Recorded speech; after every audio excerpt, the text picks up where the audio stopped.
In this video, we will be continuing where we left off in the last video, talking about how to calculate the area of regular polygons.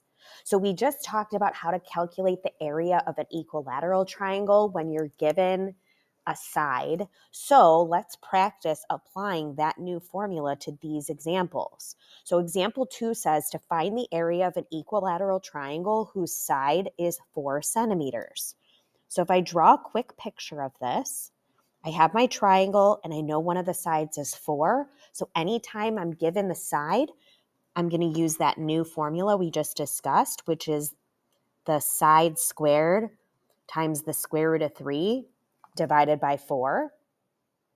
And I'm going to put 4 in for s. So I would have 4 squared root 3 over 4. 4 squared is 4 times 4. So that would be 16 root 3 over 4. And then I can divide the 16 by 4 to get 4 square root 3 centimeters squared. So that would be the final area of this equilateral triangle. Okay, let's try a more challenging example. Example 3 says to find the area of an equilateral triangle whose side is 3 square root 2. So again, if I draw my quick little picture here, one of the sides is equal to 3 square root 2. So I'm going to use my formula for equilateral triangles. So side squared root 3 over 4. Now be careful when you're doing 3 square root 2 squared. If you're using a calculator, make sure you put the 3 square root 2, the entire thing in parentheses before you square it. So if you're doing it by hand, you can just multiply 3 square root 2 times 3 square root 2 to get 9 square root 4, which is 9 times 2. So you end up with 18 square root 3 over 4. And then look to see if you can reduce the 18 over 4. Yes, we can reduce that to 9 root 3 over 2 units squared. So that would be our final area. Or if you put 4.5 root 3 units squared, that's the same thing.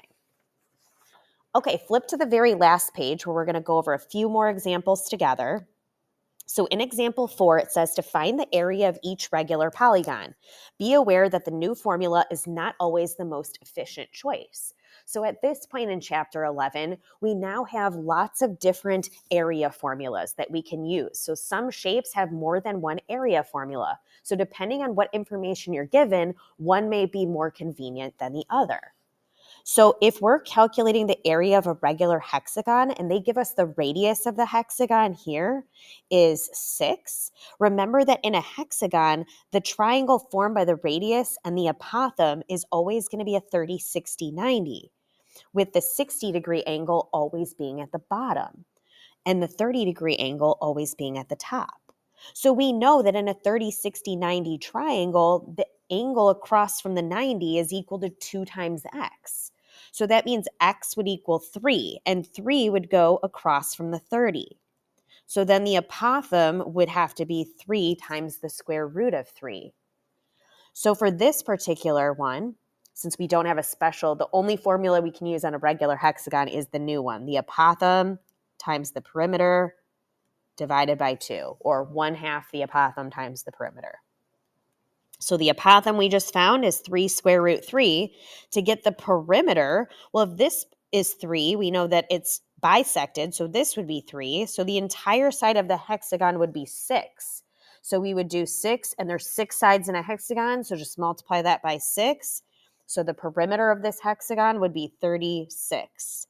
So we would have 3 root 3 times 36 divided by 2.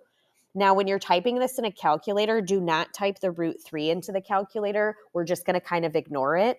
So you're going to do 3 times 36 and then divide that by 2. So you end up with 54, and then we add the root 3 in at the end. So 54 root 3 units squared is the area of this regular hexagon. Then for a square, in a square, it should have actually, and sorry, this didn't copy, but on your paper, it should say that the apothem is 3 square root 2. So anytime they give you the apothem, notice the apothem is just going to be half of the side of the square. So I can just double 3 root 2 and get that the side of the square is 6 root 2. So in this case, rather than using apothem times perimeter divided by 2, it may be easier for us to just use the side squared formula for the area of a square. I hardly ever use the regular polygon formula on a square. So to find the area of the square, I'm just going to do 6 root 2 squared. Make sure you put it in parentheses if you're typing it in the calculator.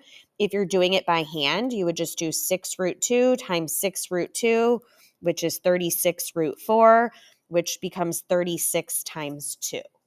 So you end up getting the area of the square is 72 units squared. And I didn't even use one of the new formulas for this. Then for the equilateral triangle, if it gives you the apothem, draw in the radius. So this is the radius, this is the apothem. Remember that in a 30-60 or in an equilateral triangle, that little triangle formed by the apothem and the radius is always going to be a 30-60-90, but the 30-degree angle is always at the bottom of that triangle with the 60-degree angle being at the top. So the side across from the 30 I know is x. So then the side across from the 60 would be x root 3 or 12 root 3.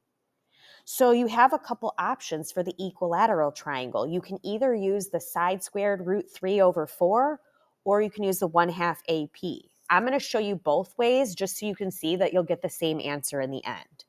So let's start with the regular polygon formula. The apothem times the perimeter divided by 2. So the apothem of this triangle is 12. And then to get the perimeter, I know this would be 12 root 3.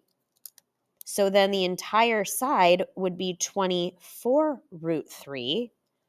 So to get the perimeter, since there's 3 sides in this triangle, you would just multiply 24 root 3 by 3. And you end up getting 72 root 3 for the perimeter. And then divide that by 2. So in your calculator, do 12 times 72 divided by 2 and add the root 3 in at the end. So you end up with 432 root 3 units squared as the area of this equilateral triangle. Okay, but I do want to show you how you could have used the other formula. So the side squared root 3 over 4, because we can also use that on equilateral triangles. So if I use that formula, I know the entire side is 24 root 3 squared, then multiply that by root 3, and you have to divide that by 4. So you can either type the 24 root 3 in parentheses squared in your calculator, or if you do it by hand, you just got to multiply it out twice. So you get 24, right, times 24, which is 576 root 9. And then you would do 576 times 3. So this would become 1,728 root 3 divided by 4. When I divide 1,728 by 4, I do end up with 432 root 3 units squared. Same answer as the other way. So you get to kind of pick for some of these. If there's more than one formula that works, then you decide which method you prefer. So don't feel like you have to use these formulas. If you prefer to use one of the other formulas, you can go ahead and do that.